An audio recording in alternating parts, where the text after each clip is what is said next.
حضرت ابراہیم علیہ السلام کی وفات اور عمر مبارک۔ بسم اللہ الرحمن الرحیم۔ السلام علیکم سما وائس یوٹیوب چینل کی معزز خواتین و حضرات۔ سیدنا ابراہیم علیہ السلام اللہ کے جلیل القدر اور مقرب ترین پیغمبروں میں سے ایک ہیں، جنہیں خلیل اللہ یعنی اللہ کے دوست کے خطاب سے نوازا گیا۔ حضرت نوح علیہ السلام کے بعد آپ علیہ السلام وہ پہلے نبی ہیں جنہیں اللہ تعالیٰ نے توحید کی دعوت پھیلانے کے لیے مبعوث فرمایا۔ حضرت ابراہیم علیہ السلام نے عراق، مصر، شام، فلسطین سے لے کر عرب کی صحرائی وادیوں تک توحید کی دعوت عام کی۔ پھر اپنے مشن کی تکمیل کے لیے سرزمین عرب میں اپنے بڑے بیٹے حضرت اسماعیل علیہ السلام، شام و فلسطین میں دوسرے بیٹے حضرت اسحاق علیہ السلام اور مشرقی اردن میں اپنے بھتیجے حضرت لوط علیہ السلام کو مقرر فرمایا۔ اللہ تعالیٰ نے قرآن کریم میں 69 مقامات پر حضرت ابراہیم علیہ السلام کا ذکر کیا ہے۔ حضرت ابراہیم علیہ السلام کے آبا و اجداد عرب سے ہجرت کر کے بابل میں آباد ہو گئے تھے، وہیں آپ کی ولادت ہوئی۔ آپ کے والد کا نام تارخ تھا لیکن آزر کے نام سے مشہور ہوئے۔ حضرت ابراہیم علیہ السلام کی پیدائش کے وقت آزر کی عمر 75 سال تھی۔ حضرت ابراہیم علیہ السلام کے علاوہ آزر کے 2 اور بیٹے تھے، ایک کا نام ناہور اور دوسرے کا ہاران تھا۔ ہاران کا انتقال آزر کی زندگی ہی میں ہو گیا تھا۔ ہاران کا ایک بیٹا تھا جس کا نام لوط تھا۔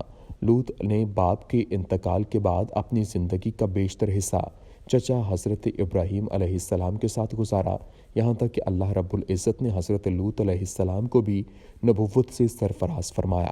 حضرت ابراہیم علیہ السلام کے والد آزر کا پیشہ بت تراشی اور بت فروشی تھا۔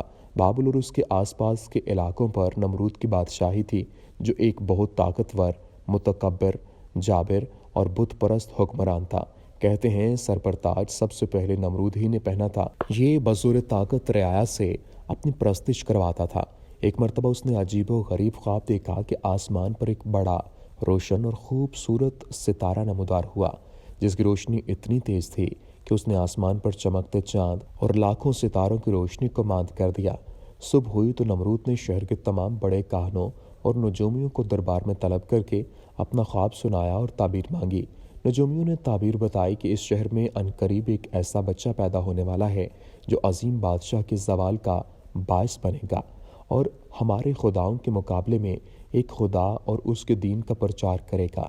نجومیوں کی اس خبر نے نمرود کو سخت پریشان کر دیا، چنانچہ اس نے فوری حکم جاری کیا کہ جو بھی بچہ پیدا ہو اسے فوری قتل کر دیا جائے۔ بادشاہ کے حکم پر عمل درآمد شروع کر دیا گیا اور بابل کی سرزمین نوزائیدہ بچوں کے خون سے سرخ ہو گئی۔ ابھی بادشاہ کے فرمان کو کچھ ہی وقت گزرا تھا کہ حضرت ابراہیم علیہ السلام کی ولادت کا وقت قریب آ گیا۔ آزر اور ان کی بیوی کو اپنی اولاد کا خون کسی صورت قبول نہ تھا، لہٰذا دونوں نے اسے چھپا کر پالنے کا فیصلہ کر لیا اور بچے کی پیدائش سے پہلے ہی بابل کے پہاڑوں کے درمیان ایک غار تلاش کر لیا۔ حضرت ابراہیم علیہ السلام کی والدہ نے اس غار میں بچے کو جنم دیا اور بچے کو اللہ کے سپرد کر کے گھر واپس آ گئیں۔ والدہ باقاعدگی سے چھپتے چھپاتے غار میں جاتیں اور بچے کو دودھ پلا کر واپس آ جاتیں۔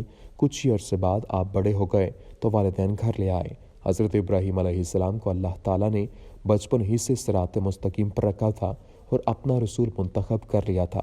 قرآن کریم میں ارشاد باری تعالیٰ ہے، اور ہم نے ابراہیم کو پہلے ہی سے ہدایت دی تھی اور ہم ان کے حال سے واقف تھے۔ سورہ انبیاء آیت نمبر 51۔ حضرت ابراہیم علیہ السلام نے والد کو بت تراشتے اور ان کو پوچھتے دیکھا تو ان سے سوال کیا، یہ کیا ہے؟ والد نے کہا کہ یہ ہمارے خدا ہیں۔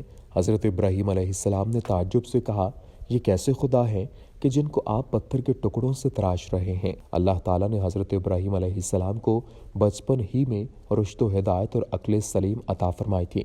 وہ جب چھوٹے تھے تو حیران ہو کر سوچتے تھے کہ اپنے ہاتھوں سے تراشتے پتھر کے ٹکڑے ہمارے معبود کیسے ہو سکتے ہیں؟ انہیں اس معبود حقیقی کی تلاش تھی جس نے کل کائنات کو بنایا ہے۔ دن رات اسی جستجو اور فکر میں رہتے۔ پھر باری تعالیٰ نے انہیں کائنات کی کچھ اور چیزوں کا بھی مشاہدہ کروایا۔ قرآن پاک میں ارشاد ہے، اور ہم ابراہیم کو آسمانوں اور زمینوں کے عجائبات دکھانے لگے تاکہ وہ خوب یقین کرنے والوں میں سے ہو جائیں۔ یعنی جب رات نے ان کو پردہ تاریکی سے ڈھانپ لیا تو آسمان میں ایک ستارہ نظر آیا، کہنے لگا یہ میرا پروردگار ہے۔ جب وہ غائب ہو گیا تو کہنے لگے کہ مجھے غائب ہو جانے والے تو پسند نہیں۔ پھر جب چاند کو چمکتے دیکھا تو کہنے لگے کہ یہی میرا پروردگار ہے۔ لیکن جب وہ بھی چھپ گیا تو بول اٹھے کہ اگر میرا پروردگار مجھے سیدھا راستہ نہیں دکھائے گا تو میں ان لوگوں میں سے ہو جاؤں گا جو بھٹک رہے ہیں۔ پھر جب صبح سورج کو دیکھا کہ وہ آسمان پر جگمگا رہا ہے تو کہنے لگے میرا پروردگار یہ ہے، یہ سب سے بڑا ہے۔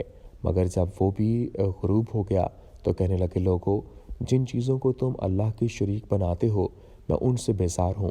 یہ ڈوبنے اور غائب ہونے والے میرے رب نہیں ہو سکتے، وہ کوئی اور ہی ہستی ہے جس نے ان سب کو پیدا کیا ہے، جو کل کائنات کا مالک اور خالق ہے۔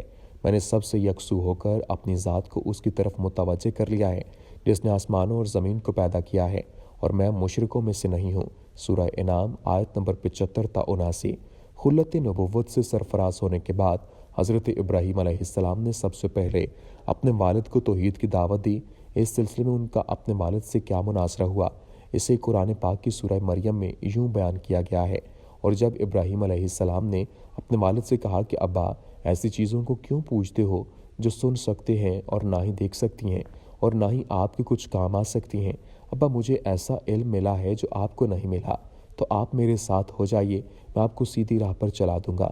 اے میرے ابا، شیطان کی پوجا نہ کیجیے، بے شک شیطان اللہ کا نافرمان ہے۔ ابا، مجھے ڈر لگتا ہے کہ آپ کو اللہ کا عذاب نہ آ پکڑے، تو آپ شیطان کے ساتھی ہو جائیں گے۔ سورہ مریم آیت نمبر 42 تا 45۔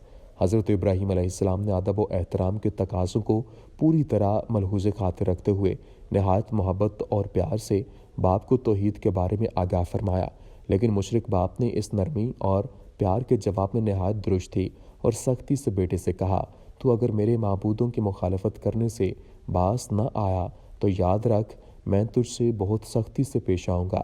قرآن کریم میں ہے، آزر نے کہا، اے ابراہیم، کیا تو میرے معبودوں سے برگشتہ ہے؟ اگر تو باز نہ آیا تو میں تجھے سنسار کر دوں گا اور تو ہمیشہ کے لیے مجھ سے دور ہو جا۔ اس موقع پر ابراہیم علیہ السلام نے السلام علیکم کہا اور کہا کہ میں آپ کے لیے اپنے پروردگار سے بخشش طلب کروں گا، بے شک وہ مجھ پر مہربان ہے۔ سورہ مریم آیت نمبر 40 اور 47۔ حضرت ابراہیم علیہ السلام کی قوم کا عید کا دن قریب آیا تو پوری قوم شہر سے باہر جا کر عید کی خوشیاں منانے کی تیاریوں میں مصروف ہو گئی۔ لوگوں نے حضرت ابراہیم علیہ السلام کو بھی ساتھ چلنے کی دعوت دی، لیکن انہوں نے ساتھ جانے سے انکار کر دیا۔ دراصل وہ کسی ایسے ہی موقع کی تلاش میں تھے کہ جب کوئی نہ ہو اور وہ سب سے بڑے عبادت خانے میں رکھے بتوں کو مسمار کر سکیں۔ چنانچہ لوگوں نے عید کی صبح سب سے پہلے اپنے بتوں کو سجایا، پھر حسب روایت ان کے آگے طرح طرح کے کھانے سجائے۔ ان میں رواج تھا کہ میلے سے واپس آ کر اس کھانے کو بڑے اہتمام سے کھاتے تھے۔ اس کام سے فارغ ہو کر سب لوگ شہر سے باہر میلے میں چلے گئے تو حضرت ابراہیم علیہ السلام کلہاڑا لیے بت خانے میں داخل ہو گئے۔ قرآن پاک میں اللہ تعالیٰ ارشاد فرماتا ہے، حضرت ابراہیم علیہ السلام چھپتے چھپاتے ان کے معبودوں کے پاس گئے اور فرمانے لگے، تم کھاتے کیوں نہیں؟ تمہیں کیا ہو گیا ہے؟ تم بولتے کیوں نہیں؟ پھر ان کے دائیں ہاتھ سے مارنا اور توڑنا شروع کر دیا۔ سورہ صفات آیت نمبر 91 تا 93۔ جب تمام بت توڑ دیے تو آپ نے کلہاڑا بڑے بت کے کندھے پر لٹکا دیا اور گھر واپس آ گئے، اور شام کو لوگ خوشی خوشی میلے سے واپس آئے اور بتوں کے پاس پہنچے تاکہ کھانا تناول کریں، لیکن وہاں کا تو منظر ہی ہیبت ناک تھا۔ سب بت اوندے پڑے تھے۔ یہ منظر دیکھ کر وہ غصے سے پاگل ہو گئے۔ ان میں سے بہت سو کو یقین تھا کہ یہ کام ابراہیم علیہ السلام ہی نے کیا ہوگا۔ قرآن پاک میں یوں ارشاد فرمایا گیا ہے، لوگوں نے کہا کہ ہم نے ایک نوجوان کو ان کا ذکر کرتے ہوئے سنا ہے، اسے ابراہیم کہتے ہیں۔ چنانچہ حضرت ابراہیم علیہ السلام کو بلایا گیا۔